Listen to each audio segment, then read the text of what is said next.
Silahkan duduk.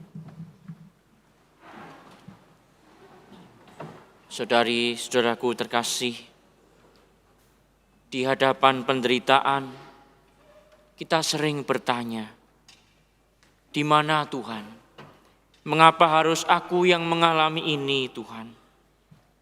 Apakah Engkau benar-benar ada dan hadir bersamaku, Tuhan? Dalam hidup sehari-hari, soal ada, soal hadir, nyatanya menjadi problem hidup kita. Harian Kompas menyoroti fenomena fatherless, hilangnya atau tidak hadirnya ayah untuk anak-anak, entah karena kematian, perceraian, atau kesibukan. Kita bisa ada di rumah, tapi sekaligus tidak ada di rumah, karena tidak memberi perhatian emosional yang cukup. Ada sekitar 20,1% anak di bawah usia 18 tahun atau 15,9 juta anak berpotensi tumbuh tanpa pengasuhan ayah secara fisik maupun emosional. Hal itu ternyata mengakibatkan luka emosional yang mendalam dan memicu dampak serius pada perkembangan emosi, sosial, dan psikologis anak, serta meningkatkan risiko kenakalan remaja.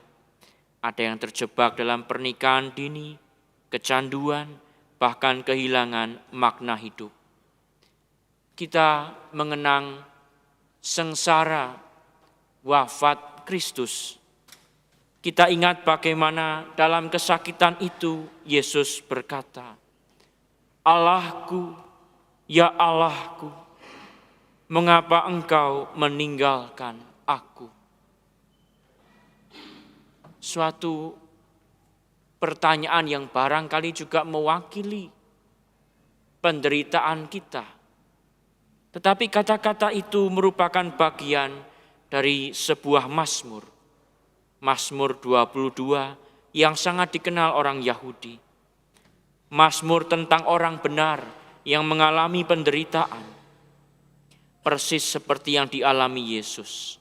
Kalau kita mendengar nyanyian mazmur tadi, itu Mazmur 22.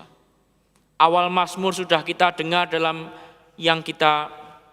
Mazmur tadi, kisah sengsara. Namun Mazmur ini justru diakhiri dengan kepercayaan yang begitu besar bahwa Allah tidak meninggalkan kita. Engkau di tengah-tengah jemaat, kamu yang takut akan Tuhan, pujilah Dia, hai segenap anak cucu Yakub. Muliakanlah Dia dan gentarlah terhadap Dia, hai segenap anak cucu Israel. Sebab Ia tidak memandang hina ataupun merasa jijik kesengsaraan orang yang tertindas, dan Ia tidak menyembunyikan wajahnya kepada orang itu, dan Ia mendengar ketika orang itu berteriak minta tolong kepadanya. Dari Mazmur itu kita tahu bahwa Yesus tidak sekedar mempertanyakan kehadiran Allah, tapi juga suatu kepercayaan yang utuh akan kehadiran Allah di tengah penderitaan dan kesakitan yang kita alami. Semoga di tengah penderitaan kita mengalami, merasakan, dan meyakini bahwa Yesus Kristus senantiasa bersama kita. Amin.